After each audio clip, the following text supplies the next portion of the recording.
Pada saat bisikan itu menggema di pikirannya, pada hari itu, Alexander mengesampingkan pedangnya dan merangkul Mana of Darkness. Dan itulah kebenaran di balik apa yang dianggap sebagai aura oleh semua orang. Di suatu tempat yang belum diketahui, terlihat mistik sedang menghadap seseorang yang sedang berbicara kepadanya. Setelah ia memberitahukan kalau Kaisar telah menyatakan gencatan senjata, seseorang tersebut mempertanyakan hal tersebut kepada mistik, dan mistik pun membenarkan hal tersebut, karena kemampuan yang ia gunakan untuk mengontrol pikiran Kaisar Kronos telah terputus setelah Pak Tua Zephyr telah dihabisi, dan karena hal tersebut, mistik berkata kalau dia telah kehilangan kendali sesaat atas tubuh Kaisar Kronos.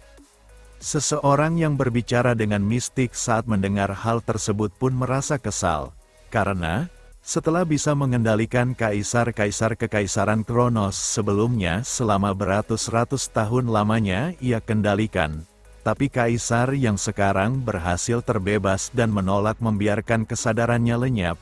Lalu, mistik bertanya kepada orang tersebut tentang Roman Dimitri, apa yang harus mereka lakukan terhadapnya itu.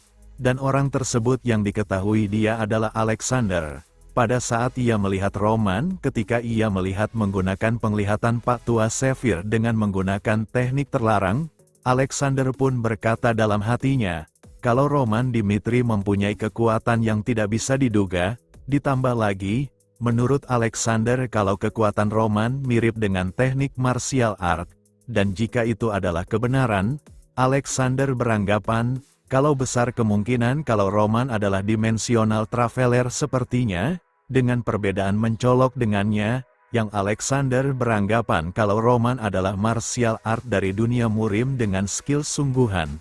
Jika itu adalah kebenaran, Alexander meyakini, kalau Roman bisa dengan mudah mengguncang benua salamander meski tanpa menggunakan kekuatan darkness sepertinya, dan jika itu benar-benar sesuai dengan apa yang ia pikirkan, Alexander berkata dalam hatinya, kalau ia benar-benar ingin melihat kekuatan Roman Dimitri secara langsung. Di saat ia sedang merenung dengan apa yang sedang ia pikirkan, mistik pun bertanya dengan apa yang sedang ia pikirkan, dan Alexander pun lalu berkata, kalau mereka tidak perlu tergesa-gesa mengambil keputusan, meski ia mengakui kalau keberadaan Roman Dimitri itu benar-benar mengancam. Tapi Alexander berkata, kalau Roman hanyalah seorang aura swordsman biasa dengan mempunyai batasan tertentu.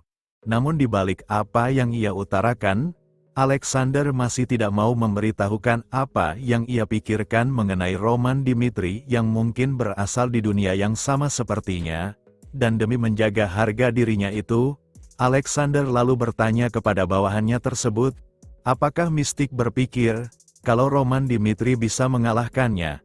Dan dengan rasa takut karena menyinggung tuannya itu, mistik pun dengan lantang kalau Roman tidaklah mungkin bisa mengalahkan tuannya tersebut. Karena ia pikir, tuannya itu yang sudah mencapai Rim Divine, yang bisa disebut sebagai seorang immortal mage, tidak mungkin bisa dikalahkan oleh Roman yang ia anggap sebagai ksatria aura biasa. Dan setelah mendengar ucapan bawahannya itu, Alexander yang berdiri untuk berjalan menghampirinya pun berkata kepada mistik, kalau untuk membatalkan dekret kekaisaran yang baru saja dibuat sangatlah tidak mungkin dilakukan. Jadi, Alexander berkata kalau sekarang, mereka akan membiarkan situasi tersebut berjalan secara alami. Namun kalau menyangkut dengan Isabel, kerusuhan perang dengannya akan kembali berlanjut. Dan saat waktunya tiba, Alexander dengan mengeluarkan auranya, dia berkata kepada mistik, kalau tidak akan ada yang bisa menghalangi jalan milenium plan kekaisaran Kronos yang telah ia buat. Di tempat lain tepatnya di tempat Roman yang sedang berbincang bersama Isabel, setelah memberitahukan semua fakta tersebut kepada Roman Dimitri, Isabel berkata kalau alasannya memberitahukan kebenaran itu kepada Roman, karena Roman bisa mengalahkan Pak Tua Zephyr tanpa menggunakan Divine Power. Dan untuk menyelamatkan benua salamander, Isabel pun meminta Roman untuk meminjamkan kekuatannya untuk memerangi kejahatan yang akan mengancam benua salamander. Namun, Roman dengan santainya berkata kalau dia tidak mau. Dan dengan jawabannya itu, Isabel pun bertanya kepada Roman, apakah Roman hanya akan mengabaikan umat manusia di saat ancaman yang begitu besar sudah menanti mereka? Dan Roman pun menjawab, kalau itu adalah suatu hal yang berbeda. Tapi, Roman menjanjikan, kalau soal kekaisaran Kronos yang ia anggap adalah musuh kerajaan Dimitri, Roman berkata kalau dia akan menghancurkan mereka dengan cara apapun yang ia bisa. Tapi, dengan keselamatan orang-orang, Roman berkata kalau dia bukanlah orang yang akan mengorbankan dirinya demi benua yang ia huni. Dengan apa yang diutarakan oleh Roman tersebut, Isabel beranggapan kalau tujuannya sejalan dengan apa yang ia pegang teguh. Dengan alasan tersebut, Isabel pun mempertanyakan, kenapa Roman masih menolak bekerja sama dengannya. Namun, Roman berkata kalau tujuan mereka benar-benar tidaklah sejalan. Karena, tujuannya ia bertarung hanyalah memenuhi tujuannya sendiri, yaitu mengalahkan kekaisaran Kronos. Kemudian, Roman memberikan pertanyaan kepada Isabel, jika kekaisaran Kronos menggunakan sandera yang tak bersalah untuk mengancamnya, apakah Isabel masih bisa membunuh Alexander dan mengorbankan mereka yang menjadi sandera? Dan ketika Isabel tidak bisa menjawab pertanyaan Roman tersebut, Roman lalu meneruskan perkataannya dengan dia yang berkata, kalau itulah perbedaan dari tujuannya, karena, jika saat itu datang kepadanya, Roman dengan tegas berkata kalau dia sama sekali tidak akan ragu-ragu untuk mengorbankan segalanya. Namun meski begitu, meski tujuannya berbeda dengan Isabel, Roman berkata kalau dia tidak berniat untuk memperburuk hubungan dengan kerajaan Luna. Dan bahkan jika mereka tidak saling membantu, Roman meyakini satu hal, kalau kekaisaran Kronos benar-benar akan terjatuh dalam kehancuran.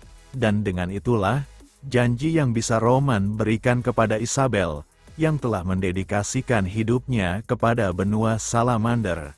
Dan dengan apa yang diutarakan oleh Roman Dimitri, Isabel pun benar-benar penasaran dan bertanya-tanya, apa yang sebenarnya dipikirkan oleh Roman Dimitri.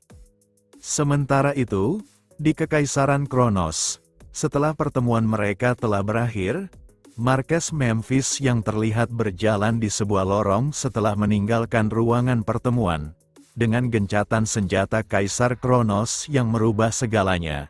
Dia pun bertanya kepada bawahannya tentang situasi saat itu kepada bawahannya tersebut, dan bawahannya berkata, kalau mereka telah melanjutkan rencana yang sudah mereka buat sesuai yang sudah dijadwalkan, tentang prajurit mereka yang telah pergi melalui Warp Gate ke ibu kota kerajaan Umberto dan Odelia. Bawahannya berkata kalau mereka hampir menghancurkan militer kerajaan Odelia, dan berhasil mengepung raja dan pasukannya di benteng dalam mereka. Dan dengan keadaan tersebut, bawahannya meyakini, kalau dalam waktu 2 hari lagi, kedua kerajaan tersebut akan benar-benar dipaksa untuk menyerah ke pihak Kekaisaran Kronos.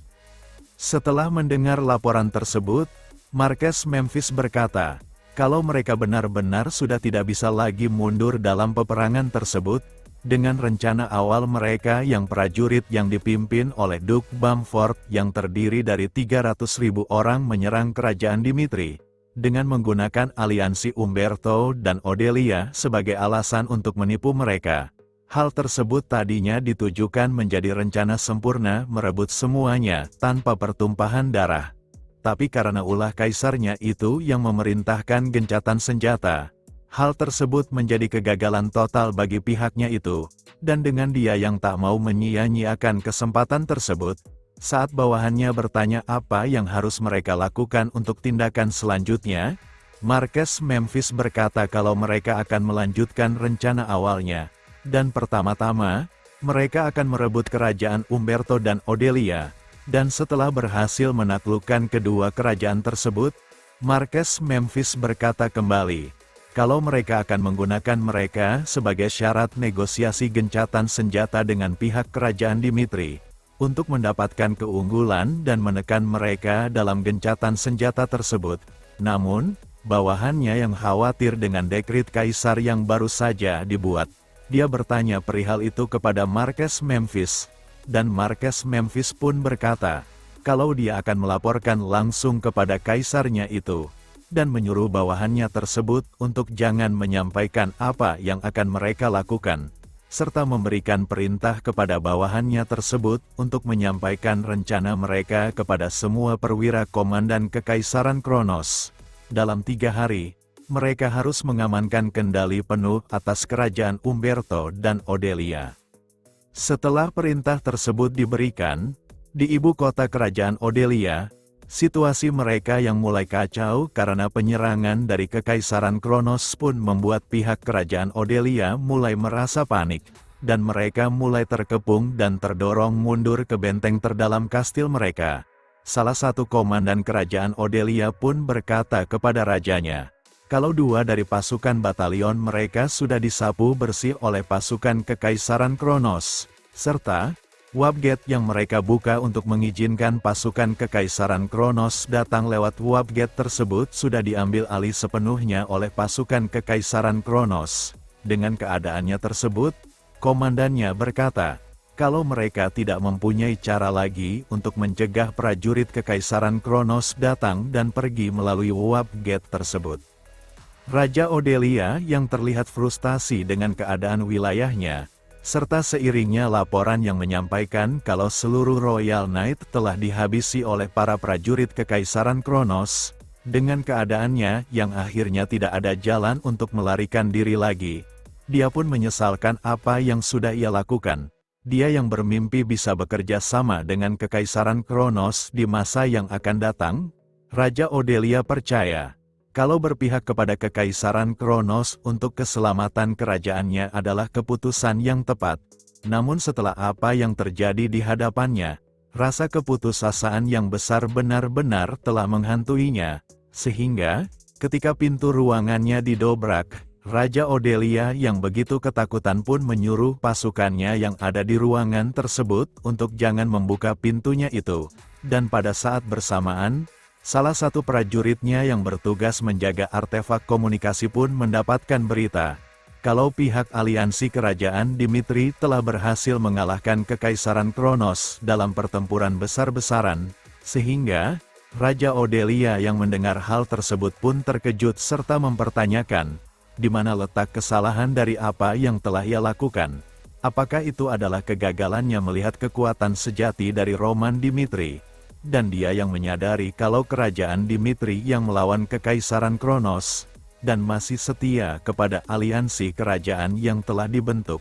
Raja Odelia beranggapan, kalau mereka masih mempunyai kesempatan untuk meminta bantuan kepada Roman Dimitri atas keanggotaannya dari aliansi kerajaan yang telah terbentuk. Dan dengan hal tersebut, dia pun meminta bawahannya untuk langsung menghubungkan Magic Transmission dengan kerajaan Dimitri.